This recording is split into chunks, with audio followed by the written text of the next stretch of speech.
Bom dia.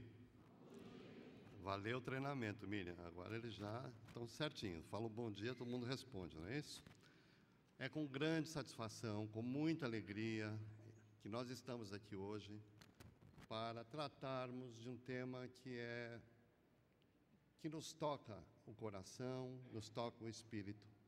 E queremos, de alguma forma, nesta manhã, receber essa possibilidade do contato com a Mãe Sublime, que vai trazer para nós, desta manhã, a sua vibração de amor, de paz e de harmonia. Mas, como iniciar esta palestra sem falarmos do agradecimento? E fomos buscar em Paulo de Tarso, o apóstolo dos gentios, que diz em sua epístola aos Tessalonicenses, dizendo: em tudo dai graças. Em tudo dai graças.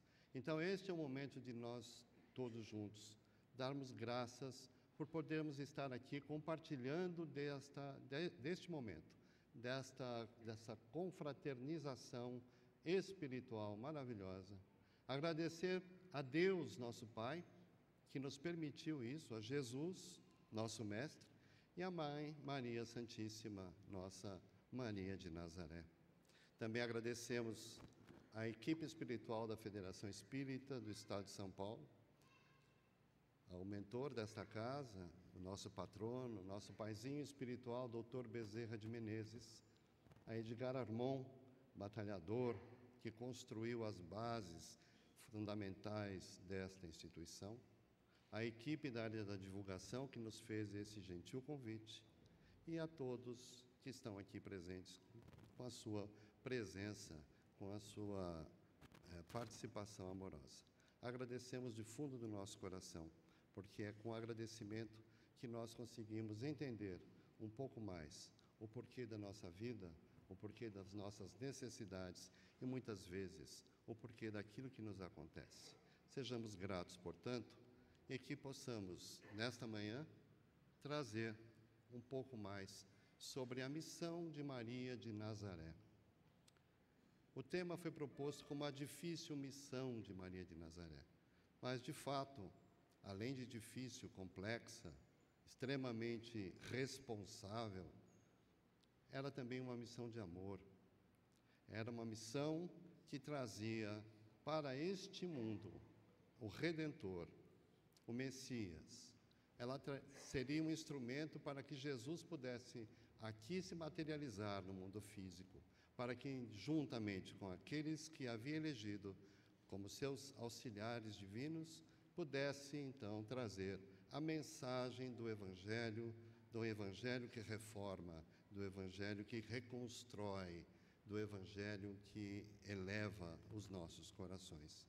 Assim, nós vamos agradecer a nossa querida Maria de Nazaré, como ela se apresenta no plano espiritual, segundo informações trazidas por Chico Xavier, e Emmanuel, o seu mentor querido, apresenta-nos a figura, um retrato falado, que foi feito e registrado, mostrando para todos nós como é esse espírito quando se manifesta no plano espiritual, quando vem em trabalho de consolo e de amparo àqueles que mais necessitam. Mas as informações não param por aí. No livro A Caminho da Luz, de Emmanuel, também psicografia de Chico Xavier, Emmanuel nos relata que quando Jesus viria, chegado o momento de sua vinda ao planeta, as entidades angélicas do nosso sistema solar se reuniram proximamente ao nosso planeta. E nesse momento houve a seleção, a escolha daqueles que seriam os seus auxiliares diretos. E nesse grupo de entidades angélicas estava o Espírito que viria adotar a identidade terrena de Maria de Nazaré.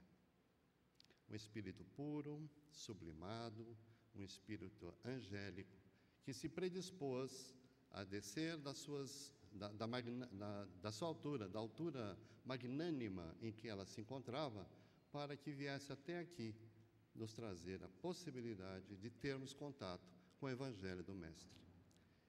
Nesse livro, nós vamos encontrar, então, a informação de que Maria é uma personalidade sublimada e que vem até nós com gratíssima missão. Portanto, a missão de Maria de Nazaré começa no plano espiritual. E aqui nós começamos a refletir sobre nós mesmos. Ela recebe uma missão no plano espiritual, certamente escolhida pelas seus dotes e suas condições de elevação, mas assume essa missão e nos faz refletir como estamos nós diante da nossa missão pessoal. Falamos de Maria de Nazaré como exemplo, mas devemos refletir sobre a nossa própria vida para que esta palestra não seja simplesmente teórica, para que ela não seja simplesmente uma informação que está nos livros. Precisamos colocar o nosso próprio coração, colocar o nosso espírito aqui nesse instante, para refletir e responder uma pergunta: o que é ou qual é a minha missão individual? O que é que eu estou fazendo neste exato momento, neste planeta, nesta encarnação? Por que é que eu existo? Qual o impacto que eu causo naqueles ambientes em que eu me encontro, nos momentos em que eu me relaciono com as pessoas, seja no lar, no trabalho, na rua, onde quer que seja. E esta reflexão, espero possamos tê-la durante toda a nossa fala de hoje, porque Maria é um espírito que nos mostra com muito carinho, com muita atenção, como fazer e como cumprir a missão, de forma resignada, de forma concordante com aquilo que se esperava. Agora, Maria já está no planeta. Nós estamos no século I, antes de Cristo. Então, nós gostaríamos, nesse instante, de convidar a todos para que mentalmente façamos uma viagem no tempo e no espaço. Vamos até a pequenina Galileia, onde temos lá Nazaré, uma cidade, onde nessa cidade chega enviado por Deus um mensageiro chamado Gabriel. Gabriel chega para revelar a Maria a sua missão terrena, que é de receber o Messias. Gabriel chega a ela no 6º mês do calendário religioso judaico. E por que isso é importante? O evangelista Lucas coloca isso dessa forma. No capítulo 1 do seu evangelho, no versículo 26, ele enfatiza que era no 6º mês. E nós vamos perguntar, por que 6º mês? Por que ele estava querendo mencionar com tanta ênfase essa informação? E nós vamos descobrir que no judaísmo existem 2 calendários, um civil, que tem 13 meses, e o religioso, que tem 6 meses. E o 6º mês é o último mês do calendário religioso, que se chama Elul, que significa busca no aramaico. Aramaico era o idioma falado à época de Jesus, na cidade, naquela região. E que nós fomos buscar um pouquinho mais, o porquê significa, o que quer dizer este Elul. E aí nós vamos ver que é o mês do perdão, é o mês da misericórdia, é o mês do arrependimento. Jesus, simbolicamente, é anunciado no último mês desse calendário, que encerra um período, que encerra um ciclo, simbolizando que ele renasce, que ele vem aqui para fazer com que este processo mude, para que possamos mudar a nossa forma de pensar, de agir, para que possamos ter uma nova referência de comportamento. Jesus é anunciado no final de um ciclo, para o início de um novo, completamente diferente. Este momento, Gabriel apresenta-se a Maria. Maria estava sentada em sua casa, final do dia, chegando já ao crepúsculo, quando ela percebe uma grande luz que se aproxima em seu ambiente, uma luz safirina. E dentro dessa luz se forma, então, uma figura humana. E essa figura humana, esta presença, identificou-se como o anjo Gabriel. E diz a Maria, nesse instante: alegra-te, cheia de graça, o Senhor está contigo. E queria dizer, Gabriel, com estas palavras, Maria ficou intrigada. Por que cheia de graça? O que significa estar cheia de graça? E nós entendemos que estar cheia de graça é estar com Deus, é estar na identidade com Deus, é estar em comunhão com Deus. É um espírito que já estava com Deus, por isso estava pleno de graça.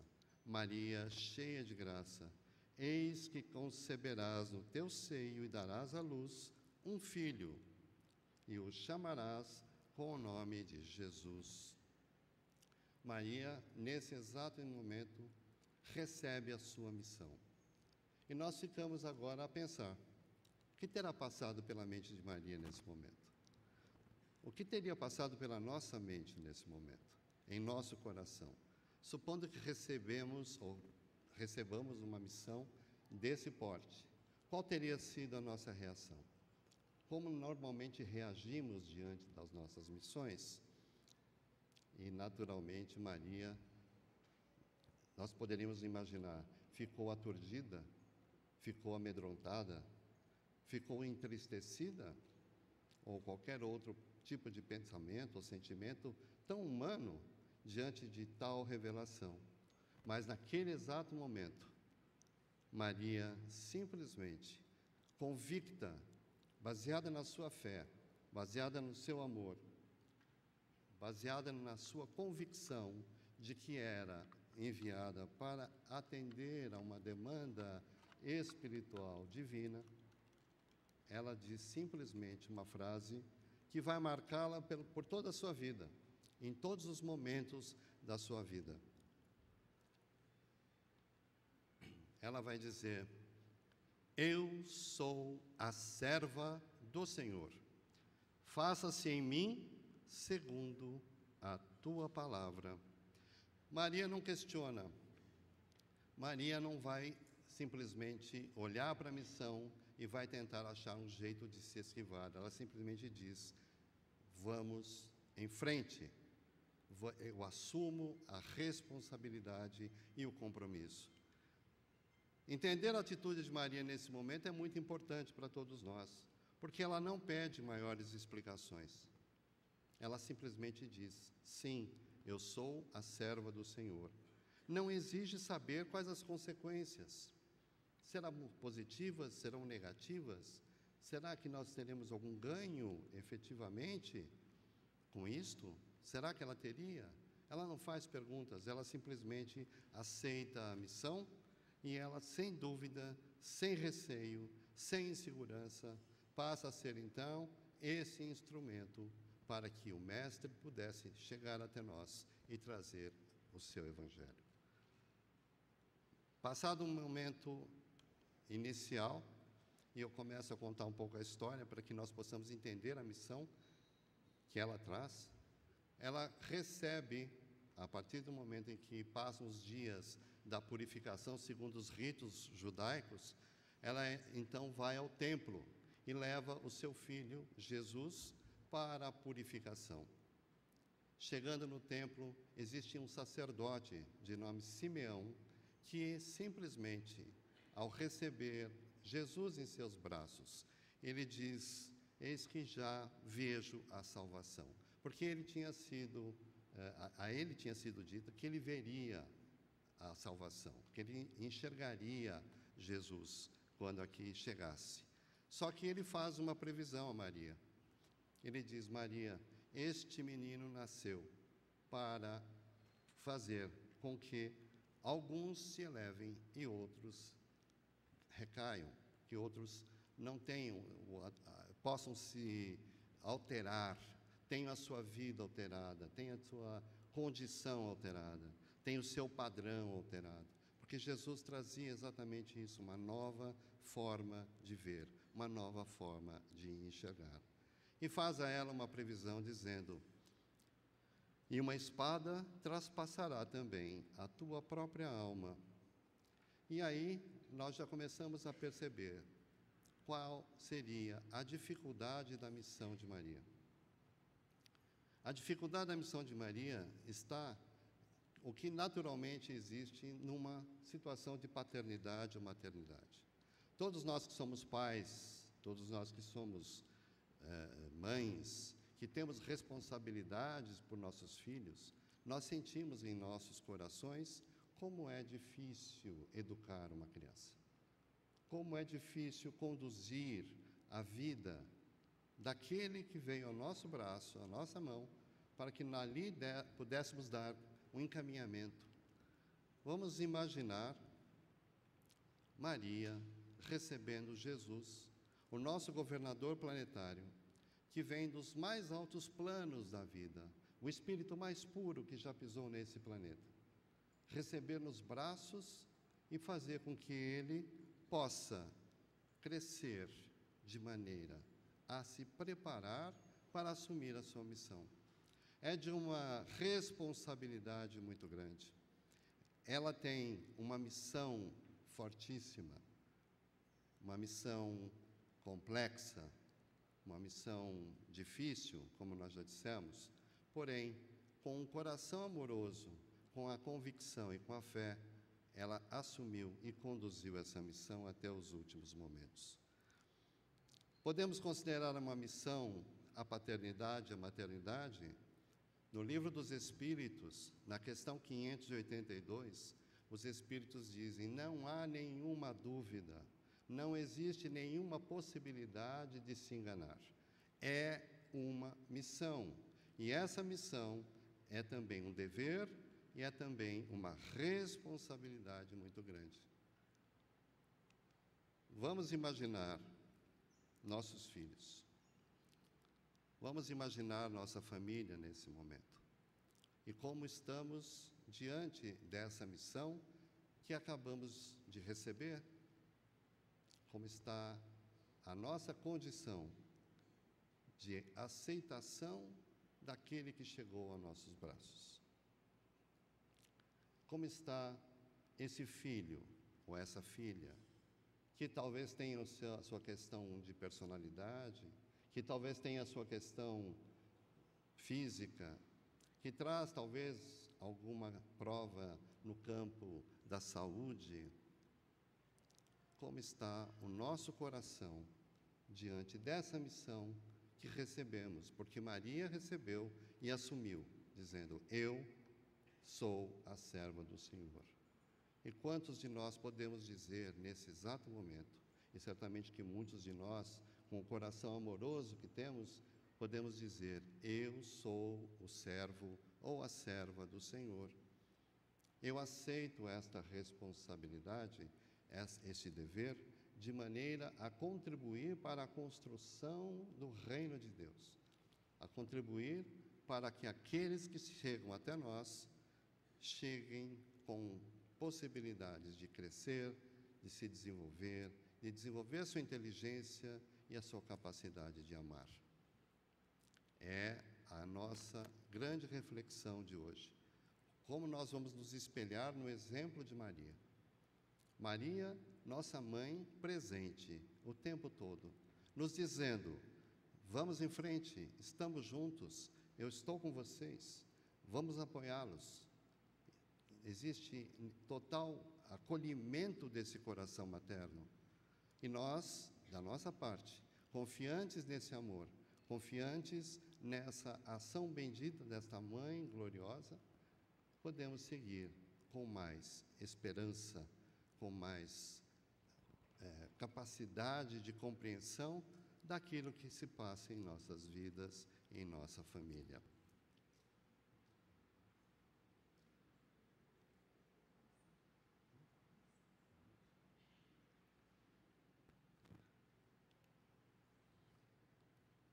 A missão de Maria de Nazaré, portanto, era orientar os passos do Messias, até que ele pudesse efetivamente orientar os passos da humanidade nas veredas do amor. É a condição de Maria como mãe, como educadora, como orientadora. E aí nós poderemos pensar, como terá sido Jesus na infância? Como terá sido esse menino para Maria? Quais as preocupações que ele trouxe para ela? Será que Jesus trouxe preocupações para Maria? Sim ou não? Vou fazer assim, assim, assim é não. Ok?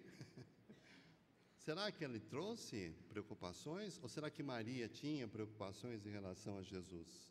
Porque o coração da mãe é sempre preocupado. O coração da mãe é sempre atento às necessidades das crianças, dos filhos que estão sob sua responsabilidade. Lembram agora uma passagem do livro Boa Nova, também psicografado por Chico Xavier, pelo espírito Humberto de Campos, onde cita uma conversa de Maria com Isabel. Isabel era sua prima, mãe de João Batista, e as duas conversavam sobre seus filhos. Isabel comentava sobre João Batista e Maria comentava sobre Jesus. E as duas diziam, essas crianças vieram com um propósito, para modificar, para checar, para contrapor o pensamento presente. E isto nos preocupa. E isto invade o meu coração e me deixa preocupado. Às vezes eu vejo João no deserto, nas regiões mais ásperas, sozinho, meditando, como se estivesse ali assimilando algumas ideias novas, como se estivesse ali tramando como fazer, planejando as suas ações. Uma criança de pouquíssimos anos, 8, 9, 10 anos, 12, 15, nós não sabemos, mas eram crianças e estavam conversando, Jesus e João, como se estivessem delineando o cenário para o qual iriam se dedicar. E aí Maria responde, Jesus também é assim. Eu o pego muitas vezes, quando procuro por ele, ele não está aqui em casa. Ele está conversando com os pedintes, conversando com aqueles que estão passando pelas ruas, aqueles que estão em viagem.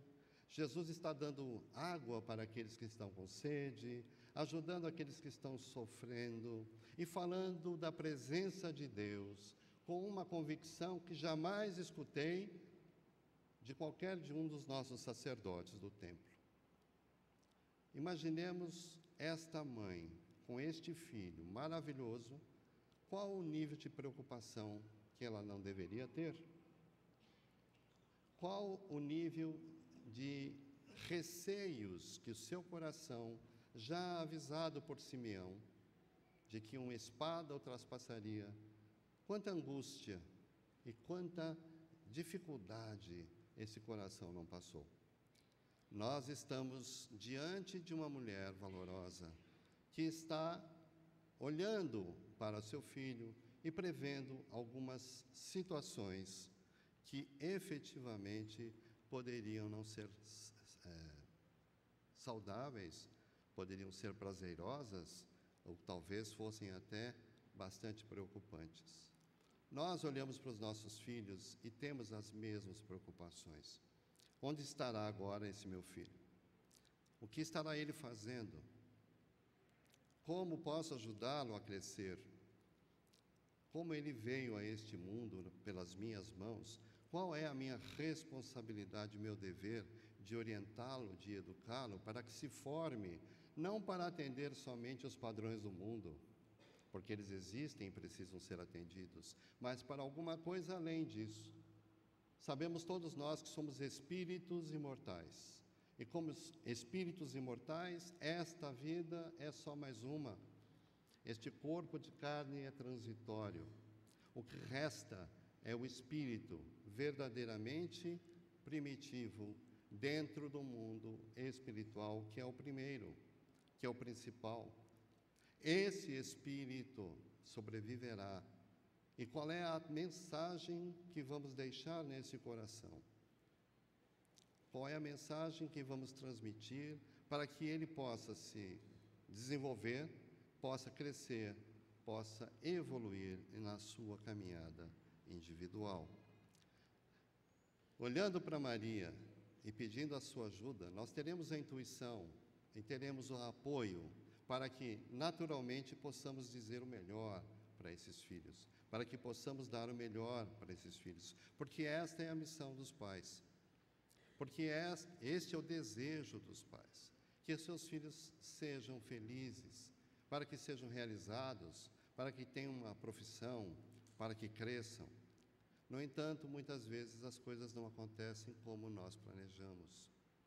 E estas coisas que acontecem escapam muitas vezes do nosso controle. E também para Maria, ela viu seu filho ser preso. Seu filho foi traído. Seu filho foi injuriado, julgado e condenado a morrer na cruz. Vamos nos colocar na condição de Maria agora. Vamos sentir em nossos corações por um momento, mesmo que um pouquinho, o que terá sentido Maria ao ver seu filho querido, aquele que encheu sua vida de alegria, que trazia o seu sorriso, o seu olhar, que encantava a todos e encantava também o coração de sua mãe. Aquele com quem ela brincara, ela medicara, ela cuidara, alimentara ao longo de anos. Maria, nesse momento, repassa, segundo Humberto de Campos, todas essas cenas na sua mente. E nós agora podemos avaliar um pouquinho o que terá sentido Maria ao ver essas cenas. Jesus diante de Pilatos, depois diante do Sinédrio, e depois caminhando condenado para um martírio na cruz. É uma cena que nos toca até hoje. É uma cena que diz, é o máximo que a mente humana poderia ter produzido de injustiça pela sua ignorância, porque sabemos que todos nós agimos muitas vezes baseado naquilo que não sabemos. E Jesus mesmo, na cruz, emitiu as famosas palavras do perdão, porque era a lição de amor que ele trazia para o mundo. Perdoai-os, Pai, eles não sabem o que fazem, ou seja, são ignorantes. E quando nós temos a ignorância, precisamos aprender para eliminar essa ignorância. A função dos pais, a função de Maria, era trazer muitas informações a Jesus. Porém, Jesus, um espírito iluminado, um espírito perfeito, não tinha nada mais a aprender neste planeta, mas aprendeu a ser filho, aprendeu a se submeter à família. Ao invés de ir ao templo estudar para se tornar um dos sacerdotes e doutores da lei, preferiu se internar na oficina de José e aprender ali a sua profissão, para que pudesse depois produzir. Jesus teve uma vida tão normal, tão comum quanto qualquer outro, até o momento em que inicia a sua missão aos 30 anos. Dos 30 aos 33 anos, Jesus caminha, Jesus sai de Nazaré, vai para outras cidades, para outros lugares distantes, e novamente perguntamos, e Maria? Maria estava preocupada, não sabia onde estava seu filho, o que estava fazendo, onde estaria ele. E nesse momento em que ele está diante de Pilatos e depois ele caminha para o seu exemplo maior de doação e de amor, que foi o seu martírio, Maria está com ele o tempo todo. Maria está presente. Maria não se ausenta. Maria fica ao lado do filho, não para se mortificar, não para reclamar, não para dizer, por que será, meu Deus? que fizera Jesus por merecer tão amargas penas. Em seu coração, o sofrimento, a aflição existia, porque Maria sofreu. Maria mostra para todos nós que o sofrimento faz parte do processo, mas que ele não é, de maneira nenhuma, aquilo que nós devemos olhar como principal.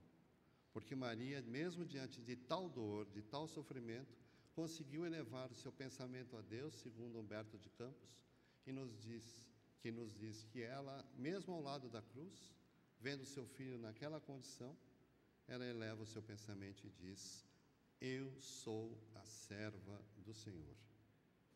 E de novo, assume e conclui a sua missão. Eis aqui a serva do Senhor. Lição de fé absoluta, confiança e resignação. Esse é o nosso maior exemplo que podemos ter de Maria.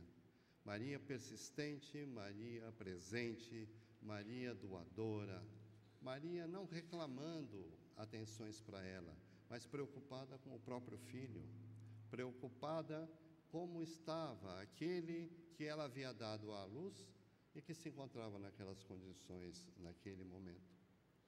Jesus, terminando a sua missão terrena, parte para as esferas elevadas da vida, e ela, num determinado momento, quando Jesus estava ainda na cruz, ele diz a João, que se aproxima, João Evangelista: filho, mãe, eis aí teu filho. Fala a Maria em relação a João. E olha para o filho e diz: filho, eis aí tua mãe. Nesse momento, Jesus consagra Maria como nossa mãe, a mãe universal, na figura de João. João representa toda a humanidade nesse momento. E diz: eis aí tua mãe. E a mãe é aquela para quem a gente corre quando precisa, quando sente a necessidade, quando a aflição é alta e forte, quando a dor parece insuportável. Não é para o pai que nós corremos. Nós normalmente discutimos com os nossos pais, né? Mas para o colo da mãe nós corremos quando precisamos de ajuda. E João, lembrando-se desta mensagem do Mestre para eles, ele convida Maria para que vá conviver com ele na cidade de Éfeso. Esta é a casinha, segundo algumas pessoas, segundo a tradição, onde morou Maria com João, na cidade de Éfeso, que hoje se localiza na Turquia. Nesta casa, Maria atendeu a muitas pessoas. Se nós pensássemos na missão de Maria, simplesmente vir à Terra para trazer o Messias, a missão dela estaria concluída. Ela poderia desencarnar, poderia voltar ao plano maior da vida. Mas não foi isso que aconteceu. Maria permaneceu longos anos, envelheceu. E quando estava nessa região, na cidade de Éfeso, trabalhava diariamente, recebendo os aflitos, recebendo os pedintes, aqueles que estavam, de alguma forma, precisando do carinho de mãe. Esse carinho que fortalece, que acolhe, que recebe o coração sofrido com um abraço e um sorriso. Esta mãe, nesta casa, está aqui agora conosco. Essa mãe está presente em nossa vida, porque estamos ligados a ela por Jesus. Filho, eis aí tua mãe. Abraça tua mãe, pede ajuda a ela. Recebe esse amor que é enorme, que é abundante e que invade o coração e a alma, porque não há sofrimento, não há aflição que sobreviva a esse amor, quando nós realmente queremos conviver com Maria. Possamos trazer para o nosso dia a dia, diante das nossas questões pessoais, a presença dessa mãe de uma maneira mais frequente, de uma maneira mais presente. E Maria, passados alguns anos nessa casa. Chegado em determinado momento, as pessoas diziam para ela: eu me sinto abandonado, minha mãe. Eu me sinto amargurado, minha mãe. Ela era conhecida como a Mãe Santíssima, porque era mãe de Jesus. Daí vem essa tradição de chamá-la Santíssima. Esta mãe, que recebia todos, tinha uma frase que ela usava para todo mundo e que talvez nós possamos guardar em nosso coração. Ela dizia: isso também passa. Toda dor passa, todo sofrimento passa, toda dificuldade passa. Mas o que não passa é o reino de Deus. Esse reino de Deus que temos que construir dentro de nós mesmos, através da nossa vontade persistente, da nossa fé. Porque o reino de Deus não está aqui nem ali, não está de maneira externa, está no nosso coração, está dentro de nós. Quando temos a paz, quando temos a tranquilidade, mesmo diante de situações que não sejam tão agradáveis. É isso que Maria passava nas suas palavras para aqueles que efetivamente a procuravam.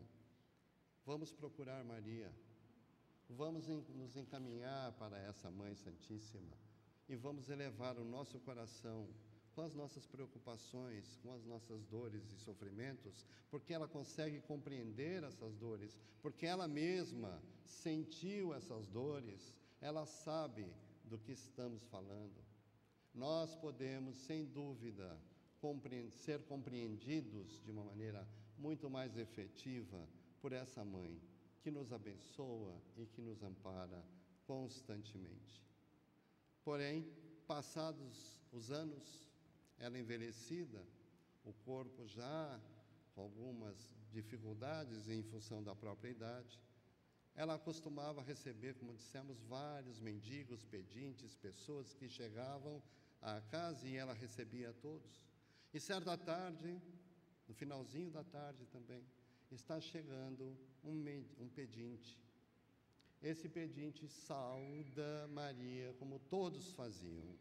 Ele saúda dizendo: minha mãe, minha mãe. Então, nesse momento, Maria recebe esse pedinte. E ele diz: sim, minha mãe, sou eu. E mostra suas mãos, quando estende os braços para abraçá-la, venha me dar um abraço, e ela percebe as marcas em suas mãos. Percebe instintivamente, olha para os pés e vê os pés feridos. E ali ela começa a perceber que é o seu filho que ali estava para abraçá-la depois de longos e longos anos de ausência do coração, saudade. Quantas vezes sentimos saudades dos nossos filhos? Quantas vezes sentimos a ausência daquele que nos encheu a vida de alegria, de sorrisos e de amor? Mas aí chega um determinado momento que este filho vem e diz para ela: venho buscar-te, pois meu pai quer que sejas no meu reino a rainha dos anjos. O júbilo, a alegria suplantou todas as dores e sofrimentos que ela poderia ter vivido e sofrido. Esta é a Maria, esta foi resumidamente a sua missão. A missão de trazer, sim, o Messias para o nosso planeta, para que ele tivesse um corpo de carne, mas, fundamentalmente, a missão de uma mãe zelosa, atenta, que cuida dos seus filhos. E esses filhos somos todos nós. Esses filhos que somos agora, unidos, e que gostaria de pedir a todos que, nesse momento, pudéssemos elevar a Maria uma oração, em agradecimento por tudo que ela nos deu, por tudo que recebemos dela. Então eu pediria que se colocasse. Eu trouxe uma mensagem psicografada pelo Francisco Cândido Xavier. O espírito autor dessa mensagem é Amaral Ornelas. E essa mensagem está no livro Parnaso de Além-Túmulo, que foi o primeiro livro psicografado por Chico Xavier. Ave Maria. Ave Maria, Senhora, do amor que ampara e redime, ai do mundo se não for a tua missão sublime. Cheia de graça e bondade, é por vós que conhecemos a eterna revelação da vida em seus dons supremos. O Senhor sempre é convosco, mensageira da ternura, providência dos que choram nas sombras da desventura. Bendita sois vós, Rainha, estrela da humanidade, rosa mística da fé, lírio puro da humildade. Entre as mulheres sois vós, a mãe das mães desvalidas, nossa porta de esperança e anjo de nossas vidas. Bendito o fruto imortal da vossa missão de luz, desde a paz da manjedoura às dores além da cruz. Assim seja para sempre, ó Divina Soberana, refúgio dos que padecem nas dores da luta humana. Ave Maria, Senhora, do amor que ampara e redime, ai do mundo se não fora a tua missão sublime. Que Jesus abençoe a todos. Que Maria possa derramar a sua luz nesse instante sobre todos nós. E que todos saiamos daqui nessa paz e nessa vibração. Muito obrigado, muita paz.